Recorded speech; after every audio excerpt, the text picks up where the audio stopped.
നമസ്കാരം ഗൈസ്, ആർജിയാണ്. നമ്മള് ഡിസ്ട്രിബ്യൂഷൻ അടുത്ത് പൂച്ച എടുക്കൊണ്ട് വന്നിരിക്കുകയാണ്. ഞാൻ കാണിച്ചത് നമ്മൾ ഏത് പൂച്ച എടുക്കണമെന്ന്. അപ്പൊ ഗൈസ്, ഇതാണ് നമ്മളെടുത്ത പൂച്ച. അവന്റെ ബാക്കിലേക്ക് ഇറങ്ങി വരുന്നത് ആണാണ്. അത് നമ്മുടെ ആൺകുട്ടിയാണ്. ഇപ്പോഴാണ് ശ്രുതി കറക്റ്റായിട്ട് പൂച്ചയെ പിടിക്കാൻ അത് അടിപൊളി പഞ്ഞിക്കെട്ട് പൂച്ച കൊള്ളാം. ചേട്ടൻ രാവിലെ ഉണ്ട്. പൂരി വേണം വെച്ചിട്ടിങ്ങനെ. ഞാൻ കട്ടൻ ചായ കുടിച്ച് സെറ്റാണ്. ഇപ്പോൾ കാപ്പി കുടിക്കട്ടെ. ഇത് ഇവളും പിന്നെ ഇരിക്കുന്നവളും പിന്നെ ഇവളും പ്രഗ്നന്റ് ആണ്. താമസിയാതെ മിക്കവാറും പ്രസവിക്കും. അപ്പൊ നിങ്ങളെല്ലാവരും പൂച്ചകൾ കണ്ടൊരു കോണ്ടാക്ട് ചെയ്തോ.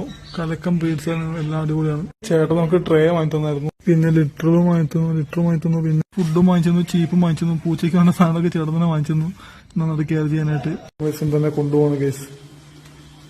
ഇവന്ന് പൊളിക്കൂ. ഫൈനലി ചേട്ടൻ കൊടുത്തോ.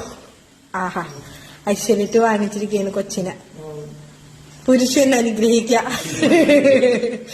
അപ്പൊ എന്തായാലും സുന്ദരന്റെ ഞങ്ങളങ്ങ് എടുക്കുവാണ്. അതാണ്